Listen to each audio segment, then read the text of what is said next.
Voice land. Voice ലാൻഡിലേക്ക് സ്വാഗതം. അവതരണം Beena Baburaj. AOBA automotive online builders association മൂന്നാമത് സംസ്ഥാന സമ്മേളനം 2024 ഓഗസ്റ്റ് 12 തിങ്കളാഴ്ച ആലുവ പെരിയാർ ഹോട്ടലിൽ ചേരുകയുണ്ടായി.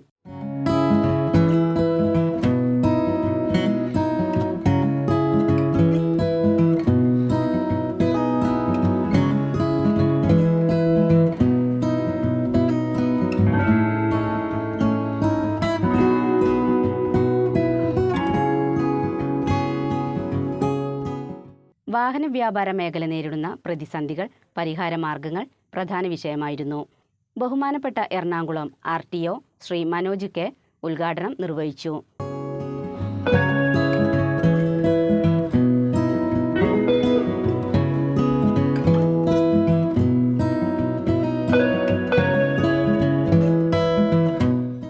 ട്രാൻസ്പോർട്ട് വകുപ്പ് മേധാവികൾ, നിയമവിദഗ്ധർ, ബാങ്ക്, ധനകാര്യ സ്ഥാപനങ്ങൾ, യാർഡ്, ബിഡ്ഡിംഗ് പ്ലാറ്റ്ഫോം തുടങ്ങിയ മേഖലകളിൽ നിന്നും പ്രമുഖർ പങ്കെടുത്തു. ചീഫ് ഗസ്റ്റ് മനോജ് സാർ, അദ്ദേഹം മിനിസ്റ്ററുടെ ഒരു പ്രോഗ്രാമിൽ പങ്കെടുക്കുകയായിരുന്നു. വളരെ തിരക്കുള്ള അവസരത്തിലും നമ്മുടെ ഈ യോഗത്തിലേക്ക് അദ്ദേഹത്തെ സ്വാഗതം ചെയ്യുന്നു. അദ്ദേഹത്തോട് ഉദ്ഘാടനം ചെയ്യുന്നത് നമ്മുടെ പ്രോഗ്രാം ഇനി മുന്നോട്ട് പോകും. മോട്ടോർവാഹന നിയമമനുസരിച്ചിട്ട് ഹൈപ്പോത്തിക്കേഷൻ നടത്തുന്നതിന് അതുമായി ബന്ധപ്പെട്ടുള്ള ആൾക്കാരുടെയും ഒരു യോഗമാണിത് എന്നുള്ളത് ആദ്യമേ തന്നെ പറഞ്ഞു. നിങ്ങളെല്ലാവരും നേരിടുന്ന വിവിധ പ്രശ്നങ്ങളെ ഞങ്ങളെ കൊണ്ടുമുണ്ട്, തിരിച്ച് ഓണേഴ്സിനെ കൊണ്ടുണ്ട്, തിരിച്ച് വാഹന ഉപഭോക്താക്കളെ കൊണ്ടുണ്ട്, പിന്നെ പല രീതിയിലുള്ള ബുദ്ധിമുട്ടുകളെ നമ്മൾ ബാങ്കിങ് മേഖലയിൽ അനുഭവപ്പെടുന്നുണ്ട്. ഇതിന്റെ പ്രധാന കാരണം എന്ന് പറയുന്നത് മോട്ടോർ വാഹന ചട്ടക്കൂടില് ഫോം 29 ഫോം 30 ആണ് സെയിൽ ലെറ്ററേക്ക്. അത് നിങ്ങളുടെ കയ്യിൽ ആദ്യമേ തന്നെ കൈവശപ്പെടും. ആ ഫോം ലെറ്ററിൽ പറഞ്ഞിരിക്കുന്ന കാര്യങ്ങൾ ഉപഭോക്താവിന് എന്താണ് എന്നുള്ളത് മനസ്സിലാക്കുവാനുള്ള സമയമോ സംവിധാനമോ നമ്മുടെ ഭാഗത്തു നിന്ന് ഉണ്ടാവുന്നില്ല. നമുക്ക് ലോൺ തരപ്പെടണം എന്നേ ഉള്ളൂ. അതുകൊണ്ട് ഏത് കമ്പനിയുടെ ആയാലും ലോൺ കിട്ടണം എന്നുള്ള ഒരു ആവശ്യത്തോടു കൂടിയിട്ട് നമ്മൾ സമീപിക്കും. നമ്മൾ കുറെ രേഖകൾ ഒപ്പിടും. അതിൽ ഫോം നമ്പർ 29 കൂടി ഒപ്പിട്ട് കൊടുക്കും.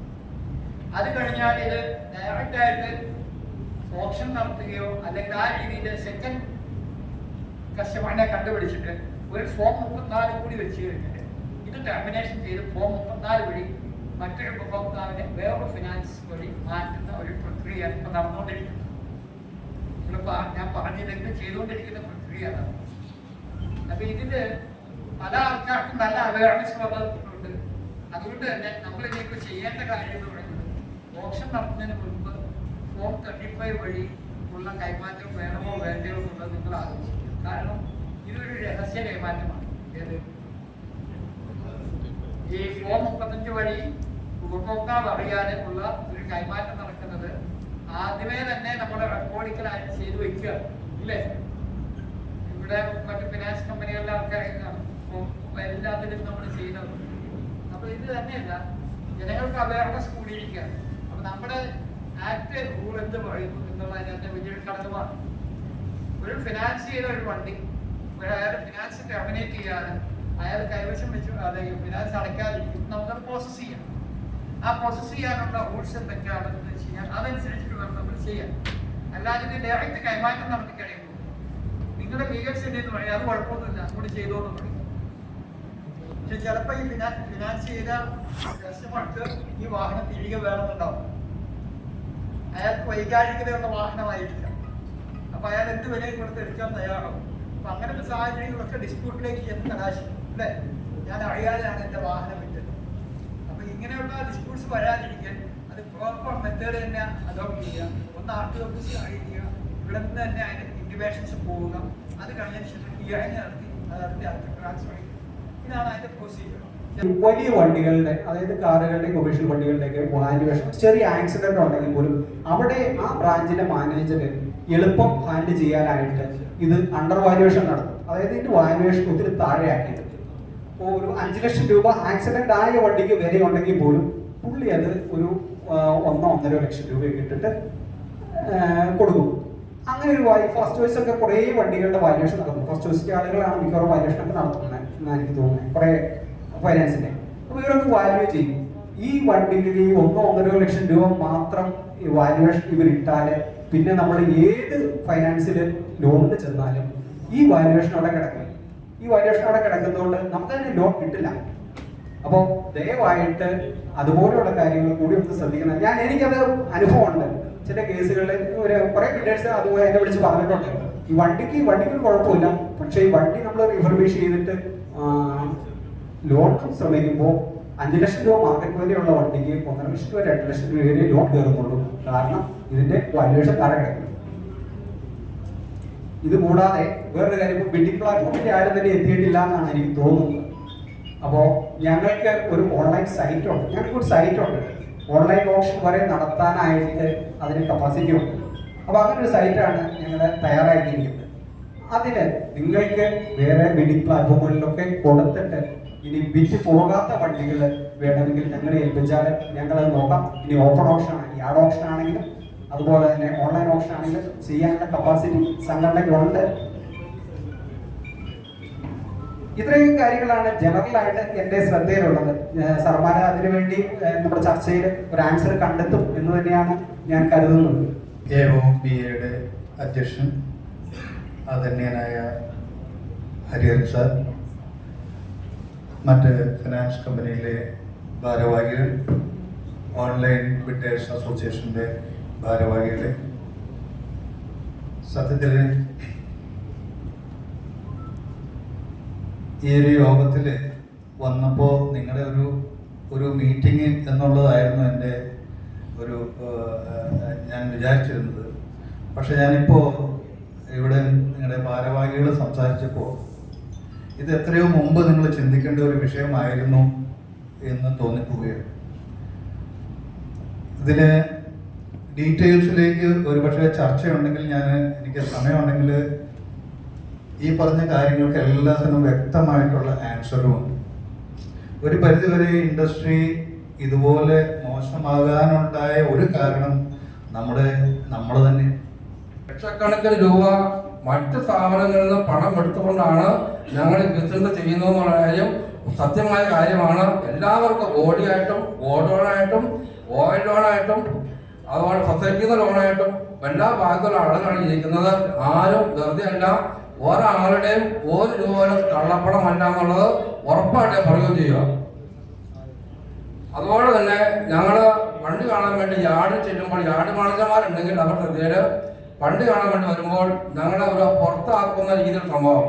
ഞങ്ങൾ വരുമ്പോൾ ഞങ്ങൾ ഈ പ്ലാറ്റ്ഫോമിനകത്തിൻ്റെ ആൾക്കാരാണെന്നുള്ള കാരണത്തെ കൊണ്ട് ഞങ്ങൾക്കവിടെ കയറി യഥാർത്ഥമായ രീതിയിൽ വണ്ടി കാണാനും വണ്ടി നഷ്ടപ്പെടാതിരിക്കാനുള്ള സൗകര്യങ്ങൾ യാർഡുകാരുടെ ഭാഗത്തുണ്ടാവണമെന്ന് പ്രത്യേകം പറയുകയാണ്. നിങ്ങൾ ബയേഴ്സ് അത് വാങ്ങിക്കാൻ നേരത്ത് ഇതിന്റെ പ്രോസസ്സ് ഫിനാൻഷ്യൽ കംപ്ലൈ ചെയ്തിട്ടുണ്ടോ ഒന്ന് എൻഷുർ ചെയ്തെങ്കിൽ നിങ്ങൾ വാങ്ങിക്കുന്നു വണ്ടി വിൽക്കുന്നു സ്മൂത്തായിട്ട് പോകും. ഇപ്പം നമ്മളൊരു വണ്ടി പിടിക്കുകയാണ്, അപ്പം ആദ്യം അത് നമ്മൾ സെക്ഷൻ 13(2) പ്രകാരം നോട്ടീസ് അയക്കും. സർഫസി ആക്ട് 2002 പ്രകാരം ആ നോട്ടീസ് അയച്ച് 60 ദിവസം കസ്റ്റമർക്ക് സമയം കൊടുക്കും പൈസ അടയ്ക്കാനായിട്ട്. 60 ദിവസത്തിനുള്ളിൽ പൈസ അടച്ചില്ലെങ്കിൽ നമ്മൾ CJMൽ ഫയൽ ചെയ്യും. CJMൽ ഫയൽ ചെയ്ത് സെക്യൂരിറ്റൈസേഷൻ ഓർഡർ എടുക്കും. സെക്യൂരിറ്റൈസേഷൻ ഓർഡർ എടുത്തു, വണ്ടി പ്രോസസ് ചെയ്തു, വണ്ടി യാർഡിൽ കയറി. അപ്പോൾ യാർഡിൽ അതുമുതലാണ് പ്രോസസ് സ്റ്റാർട്ട് ചെയ്യുന്നത്. അപ്പോൾ നമ്മൾ യാർഡിൽ കയറി വണ്ടി കൊടുത്തു കഴിഞ്ഞാൽ നിങ്ങൾ RTO ചെന്ന് കഴിഞ്ഞാൽ ചിലപ്പോൾ ഫ്രഷാസി നമ്മൾ ഫയൽ ചെയ്യും, നിങ്ങൾക്ക് ഫ്രഷാസി കിട്ടത്തില്ല. കാര്യം എന്താണെന്ന് പറഞ്ഞാൽ അപ്പോൾ കസ്റ്റമർ ഒബ്ജക്ഷൻ കൊടുക്കും. എന്തുകൊണ്ടാണ് കസ്റ്റമർ ഒബ്ജക്ഷൻ കൊടുക്കുന്നത്? നമ്മൾ പ്രീസെയിൽ ഫോർമാലിറ്റീസ് കംപ്ലൈ ചെയ്തിട്ടില്ലെങ്കിൽ മാത്രമേ കസ്റ്റമർക്ക് ഒബ്ജക്ഷൻ കൊടുക്കാൻ പറ്റൂ. ആ പ്രീസെയിൽ ഫോർമാലിറ്റീസ് കൃത്യമായിട്ട് ഫിനാൻഷ്യൽ കംപ്ലൈ ചെയ്തിട്ടുണ്ടെങ്കിൽ RTO അതെന്തായാലും നമുക്ക് ഫ്രഷാസി തന്നെ പറ്റത്തുള്ളൂ. അപ്പോൾ എപ്പോഴാണ് നമുക്ക് ഡിലേ വരുന്നതെന്ന് പറഞ്ഞാൽ കസ്റ്റമർ ഒബ്ജക്ഷൻ കൊടുക്കുമ്പോഴാണ് നമുക്ക് വണ്ടി പേര് മാറാനും അല്ലെങ്കിൽ വണ്ടി മേടിക്കാനൊക്കെ ഡിലേ വരും. അപ്പം നിങ്ങൾ വണ്ടി എടുക്കുന്നതിന് മുമ്പ് ഫിനാൻഷ്യൽ റീസെയിൽ ഫോർമാലിറ്റീസ് കംപ്ലൈൻറ്റ് ചെയ്തിട്ടുണ്ടോ എന്ന് നിങ്ങൾ എൻഷുർ ചെയ്യണം. അതായത് ഒരു വണ്ടി പിടിച്ച് സർഫസി ആക്ട് പ്രകാരമാണ് വണ്ടി പിടിച്ചതെങ്കിൽ അതിന് 60 ദിവസം കസ്റ്റമർക്ക് 30 ദിവസം കസ്റ്റമർക്ക് സമയം കൊടുക്കണം. ആ 30 ദിവസം സമയം കൊടുക്കുമ്പോൾ നമ്മൾ സർഫസി ആക്ട് പ്രകാരമാണെങ്കിൽ ഇംഗ്ലീഷിലും മലയാളത്തിലും 2 ന്യൂസ് പേപ്പറിൽ പരസ്യം പബ്ലിഷ് ചെയ്യണം. അതിനുശേഷം 30 ദിവസത്തിന് ശേഷം നമ്മൾ പ്രീസെയിൽ നോട്ടീസ് അയക്കണം വണ്ടി വിൽക്കാനായിട്ട്. ഈ നോട്ടീസ് കസ്റ്റമർ കൈപ്പറ്റി അതിന്റെ അക്നോളജ്മെന്റും ഫിനാൻഷ്യറുടെ കയ്യിലുണ്ടാകും. അതിനുശേഷം നമ്മൾ ഓപ്ഷനിലിട്ടു മിനിമം 4 ബിഡേഴ്സ് ഉണ്ടാവണം. ഞാൻ എന്റെ കാര്യം പറയാം.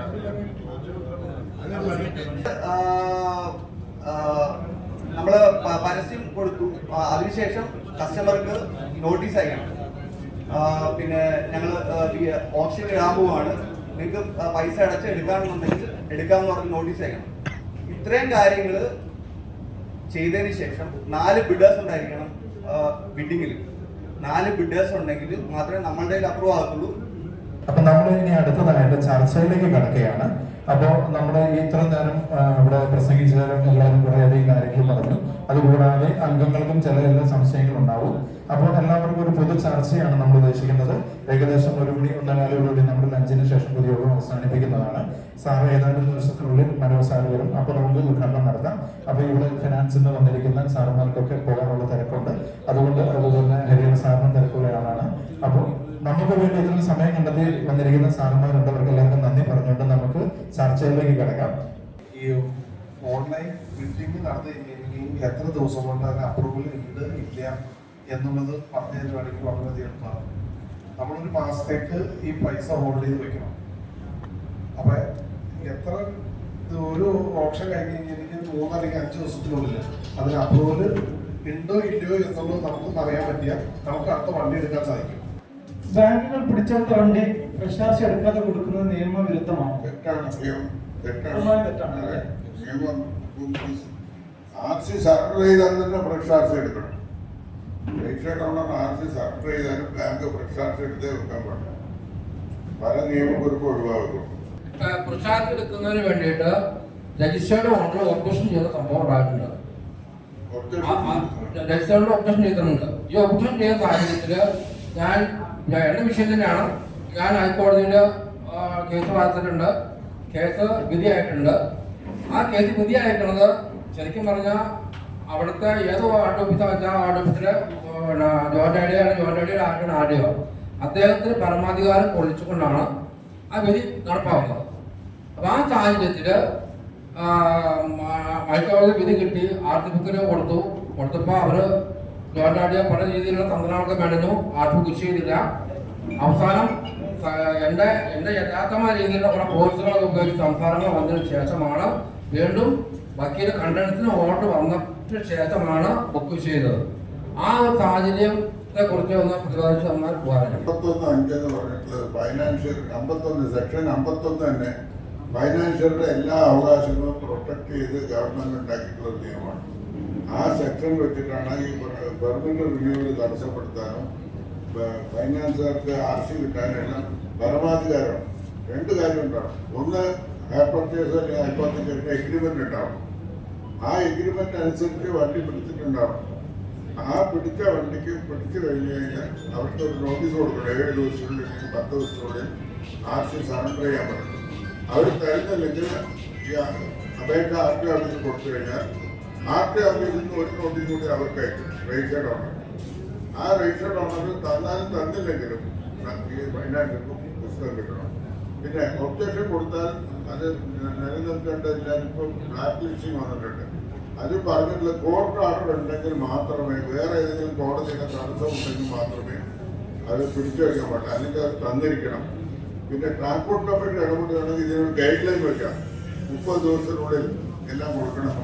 വാഹനം ഫൈനാൻഷ്യറുടെ കയ്യിലുണ്ടെന്ന് ബോധ്യത്തെ ഫൈനാൻഷ്യറുടെ കയ്യിൽ വണ്ടി ഉണ്ടെന്ന്. അല്ലാണ്ട് ഫൈനാൻഷ്യർ വണ്ടി കിട്ടാതെ വിറ്റ് കഴിഞ്ഞാലും ഫ്രഷ് RC കിട്ടില്ല.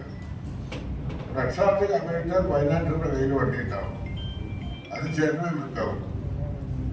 അത് സാധാരണ സേഫ് കസ്റ്റഡി എന്ന് പറഞ്ഞു കഴിഞ്ഞാൽ ഫൈനാൻഷ്യർ വണ്ടി സെയിൽ ചെയ്യുന്ന സമയത്ത് വീട്ടുകാർ നമ്മുടെ പേരിലേക്ക് മാറ്റുമ്പോൾ തന്നെ സെക്കൻഡ് ഓണർഷിപ്പായി. പിന്നെ അവരിലേക്ക് ചെയ്യുമ്പോൾ 3rd ഓണർഷിപ്പ് ആവും. ഇത് പ്രായോഗികമായിട്ട് പല ബുദ്ധിമുട്ടുകളും ഉണ്ടാക്കുന്നുണ്ട്. നമുക്ക് കുഴപ്പമില്ല, നമുക്ക് ആരും വേണ്ടി ചേഞ്ച് ചെയ്ത് കൊടുക്കാം. പക്ഷെ എടുക്കുന്നവർക്ക് അല്ലെങ്കിൽ ബിഡേഴ്സിന് അല്ലെങ്കിൽ ഓൺലൈൻ ബിഡേഴ്സിന് അവർക്ക് അതിന്റെ ബുദ്ധിമുട്ടുണ്ടെങ്കിൽ നമ്മൾ എങ്ങനെ ചെയ്യും സാറേ അത്? ഒരു വാഹനം എടുക്കുന്ന ആൾക്ക് കൃത്യമായിട്ട് അറിയാൻ സാധിക്കും ഇത് 3ാമത്തെ ഓണർഷിപ്പാണ്, 4ാമത്തെ ഓണർഷിപ്പാണ്, 5ാമത്തെ ഓണർഷിപ്പാണ്. അതിലെന്ത് ബുദ്ധിമുട്ടാണ്? അല്ല സാർ, നമ്മളിപ്പോ ഫിനാൻസിൽ നേരിടുന്ന വെച്ചാൽ അതറിയാൻ പറ്റും, ശരിയാണ്. പക്ഷെ നമുക്ക് ഓണർഷിപ്പ് കൊടുക്കുമ്പോൾ വണ്ടിയുടെ വില കുറയുന്നു പറഞ്ഞ് നമ്മൾ കൊടുത്തു കഴിഞ്ഞാൽ തന്നെ പേര് മാറാൻ കാലതാമസം നമ്മുടെ കമ്പനി കൊടുക്കുന്നവരുണ്ട്. അപ്പോൾ അതിന് എന്ത് നമ്മൾ ആ ഒരു ഡിഫിക്കൽറ്റി നമ്മളിപ്പോൾ ഫേസ് ചെയ്യാറുണ്ട്. ഇപ്പൊ നമ്മൾ കൊടുക്കാൻ റെഡിയാണ്, നമ്മുടെ പേരിലേക്ക് മാറിയിട്ട് ചേഞ്ച് ചെയ്യാൻ റെഡിയാണ്. അതിന് മറ്റുള്ളവരും എടുക്കുന്നവരും തയ്യാറായാൽ മാത്രമേ നമുക്ക് ഒരു ഈ അടിസ്ഥാനക്കാർ വാഹന കച്ചവടം നിൽക്കുന്നത്. ഇപ്പൊ 2000 മോഡൽ സെൽഫ് വാങ്ങിക്കാൻ പോകുന്നു, 2000 മോഡൽ. അതിന് ഒരാൾ പറയുകയാണ് 2.5 ലക്ഷം രൂപ, ചിലപ്പോൾ കൊടുക്കുന്നില്ല, ചിലപ്പോൾ പറയും മാർക്കറ്റ് വാല്യൂ ഇത്ര ഉള്ളൂ, 20,000 രൂപ തരാൻ പറ്റുള്ളൂ എന്ന് പറയും, ഇല്ലേ? അത് അത്രമേ അതിനെക്കുറിച്ച് പറയാനുള്ളൂ, വേറെ ഒന്നും അതിനെക്കുറിച്ച് പറയാനുള്ളൂ. അതൊരു മോഹവിലയാണ്. ആ വിലയിടുമ്പോൾ നമ്മൾ അതിന്റെ സ്റ്റാൻഡേർഡ്സ് പറയണം. ചില ഡീലർമാർ യൂസ്ഡ് കാർ ഡീലേഴ്സിന്റെ അടുത്ത് എന്ന് കഴിഞ്ഞാൽ നമ്മൾ അഭിമാനപൂർവ്വം വാങ്ങിച്ചു. കാരണം എന്താ, അവരുടെ ട്രാക്ക് റെക്കോർഡ്, രണ്ടാമത് അവർ പറയുന്ന പ്രൈസും ആ വാഹനത്തിന്റെ സർവീസ് ക്വാളിറ്റിയും ആ വാഹനത്തിന്റെ അപ്പിയറൻസും തമ്മിൽ മാച്ചിങ് ആയിരിക്കും. ഈ 3 കാര്യങ്ങളും മാച്ചിങ് ആണെങ്കിൽ അവരുടെ പ്രൈസിന് പ്രാധാന്യം കഴിഞ്ഞ് രണ്ടാമത് ആ പ്രൈസ് വാല്യൂ എടുക്കും. ഏറെ വന്ന ഒരു 10,000 രൂപയോ 20,000 രൂപയോ കുറവ് ഇല്ലേ? അത് നമ്മുടെ പ്രൈസും ബ്രാൻഡിങ്ങും നമ്മുടെ അഡ്വർടൈസ്മെന്റിനെ ആശ്രയിച്ചിരിക്കും. അത് മെറ്റീരിയലിസ്റ്റിക് ശരിയല്ലേ? അപ്പൊ സാർ പറയുന്നത് ചിലപ്പോൾ രണ്ടാമത്തെ ഓണർ, 3ാമത്തെ ഓണർ, ബെൻസ് 10ാമത്തെ ഓണർ ഒരു വർഷത്തിനുള്ളിൽ 10 പ്രാവശ്യം മാറിയിരുന്നു എടുക്കുന്നിരിക്കും, ചിലപ്പോൾ 2 പ്രാവശ്യം മാറിയെങ്കിലും എടുക്കുന്നിരിക്കും. That depends on the customer and the first seller. Yes ഇല്ലേ? അതായത് അന്ന് ചോദിച്ചത് ഈ പൊസിഷനിലേക്ക് മാറി 1 മാസത്തിനുള്ളിൽ മറ്റൊരാൾക്ക് മാറും, ഇത് 3ാമത്തെ കസ്റ്റമർ എന്ന് പറഞ്ഞ് കാണിക്കും എന്നുള്ളതല്ലേ? അതും മെറ്റീരിയലിസ്റ്റിക്കാണ്, അത് അങ്ങനെ വരുള്ളൂ. വാഹനത്തിൽ അതാണ് പ്രൊവിഷൻ. ഫിനാൻഷ്യറാണ് ഇതിന്റെ ഉടമ, താങ്കൾക്ക് ഉപയോഗിക്കാൻ തന്നിരിക്കുന്നതേ ഉള്ളൂ എന്നുള്ളതാണ് ശരിക്കും ഇതിന്റെ അവസ്ഥ. ആക്ച്വലി ഫസ്റ്റ് ഉടമ തന്നെ ഫിനാൻഷ്യറാണ്.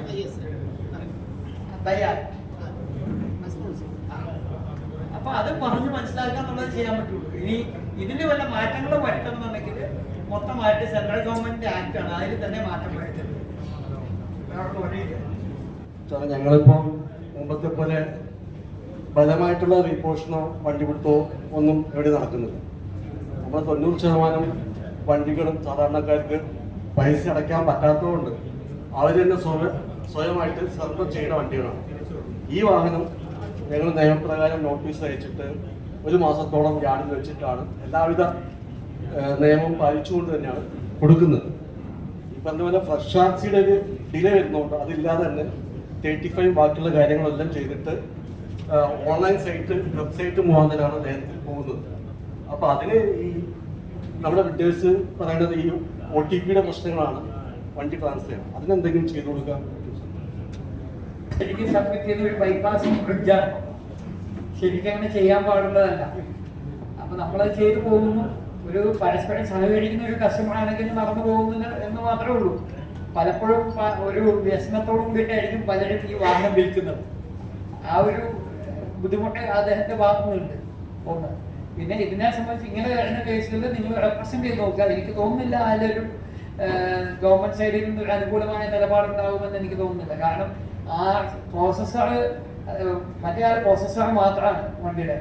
നിങ്ങളാണ് ഫസ്റ്റ് ഹൈപ്പോത്തിക്കേറ്റൊക്കെയാണ് അതിന് പ്രാധാന്യം നിൽക്കുന്നത്. ആ ഹൈപ്പോത്തിക്കേറ്റർ ഇയാളുമായിട്ടുള്ള എഗ്രിമെന്റിൽ ആദ്യമേ തന്നെ പറയുന്നുണ്ട്, വാഹനത്തെ സംബന്ധിച്ചുള്ള എന്ത് കാര്യങ്ങളുണ്ടെങ്കിലും ഞാൻ പ്രോപ്പറായിട്ട് കമ്മ്യൂണിക്കേറ്റ് ചെയ്തോളാം, തിരിച്ച് കമ്മ്യൂണിക്കേറ്റ് ചെയ്തോളാം എന്നുള്ളത്. അപ്പോൾ OTP വരുന്നത് അവരുമായിട്ട് ലൈവായിട്ടുള്ള ലൈസൻസ് വെക്കുക എന്നുള്ളത് മാത്രമേ പറയാൻ പറ്റുള്ളൂ നിലവിലെ സാഹചര്യം. ശരിക്കും അങ്ങനെ ചെയ്യാൻ പ്രൊവിഷൻ ഇല്ല. കാരണം നമ്മൾ ഓൾറെഡി ഒരാൾക്ക് കൊടുത്ത സാധനത്തിന് ഞാൻ തിരിച്ചു വാങ്ങിച്ച് വിൽക്കും എന്നുള്ള ഒരു ബലാത്കാരമായിട്ടുള്ള ഒരു ഡോക്യുമെന്റ് ആണ് ഈ ഫോം 35. നമ്മൾ എങ്ങനെ ചെയ്യും? സാറേ, അല്ല അഡ്വാൻസ് അത് നമ്മുടെ ഫിനാൻഷ്യലിന്റെ എഗ്രിമെന്റിന്റെ പാർട്ടാണ്. അത് അഡ്വാൻസ് ആയിട്ട് കസ്റ്റമർ സമ്മതിച്ചിട്ടാണ് ഈ വാഹനം എടുത്ത് കൊടുക്കുന്നത്. അപ്പൊ പിന്നെ അതിനകത്തൊരു അല്ല, അത് ഞാൻ ആദ്യമേ പറഞ്ഞു, എല്ലാ കാര്യങ്ങളും നിങ്ങൾ എന്റെ സലിയൻ ഫീച്ചേഴ്സ് പറയുന്നില്ല. അല്ല, വണ്ടി എടുക്കാൻ വരുന്നവര് പലരും നമ്മളെ ഹരിഹരൻ സാർ പറഞ്ഞത്, പലരും നമ്മളെ സമീപിച്ചിട്ടുണ്ട്. സാർ എന്നോട് പറഞ്ഞിട്ടില്ല, എന്നെ കൊണ്ട് കുറെ ഫോംസിൽ ഒപ്പിടിപ്പിക്കുകയാണ് ചെയ്യുന്നത്. അത് ഈ കാശടക്കാൻ പറ്റാതെ വരുന്നപ്പോ ഇങ്ങനെയുള്ള എക്സ്ക്യൂസുമായിട്ട് വരും. അപ്പൊ അത് അതിന്റെ റീപേയ്മെന്റ് ഹിസ്റ്ററി നമ്മുടെ അടുത്തുണ്ട്.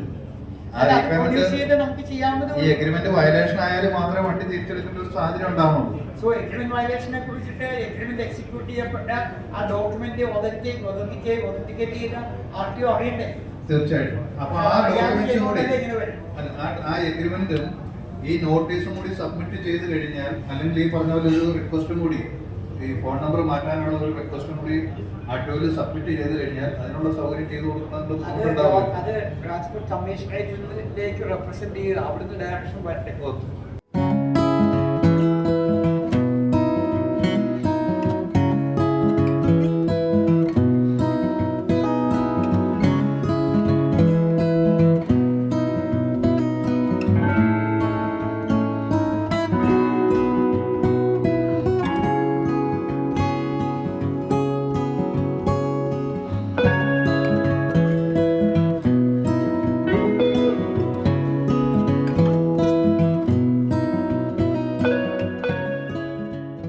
ഓഗസ്റ്റ് 12 രാവിലെ 10 മണിയോടെ തുടങ്ങിയ AOBA സംസ്ഥാന സമ്മേളനം ക്ലാസുകൾ, ചർച്ചകൾ, സംസ്ഥാന ഭാരവാഹി തെരഞ്ഞെടുപ്പോടുകൂടി വൈകിട്ട് 5 മണിയോടെ സമാപിച്ചു. പ്രസിഡന്റായിട്ട് Sherif, vice president Eldho Mathew, secretary Sameer Siddique, joint secretary Johny, treasurer Saleem, രക്ഷാധികാരി മക്കാർ TM. കമ്മിറ്റിയിലേക്ക് റിയാസ് കൊല്ലം, സിയാദ് എറണാകുളം, കൊല്ലം രതീഷ്, സിദ്ദിഖ് അലി ഇങ്ങാപ്പുഴ, തിരുവനന്തപുരത്ത് നിന്ന് സ്മിത, വയനാട് ഷൈജൽ, ഷിഹാബ് മലപ്പുറം, അനുമോഹൻ മോഹൻപുഴ, നിയാസ് KY മോഹൻപുഴ. അപ്പൊ 9, 6, 15 പേരാണ് കമ്മിറ്റിയിലുള്ളത്.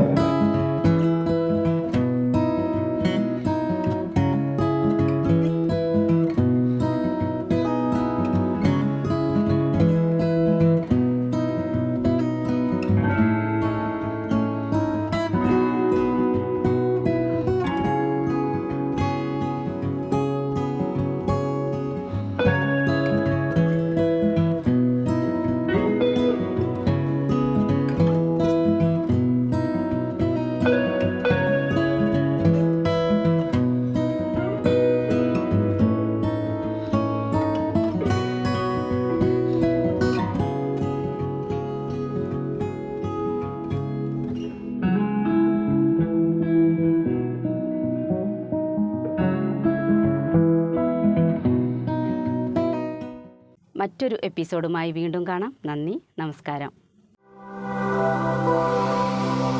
Voice land.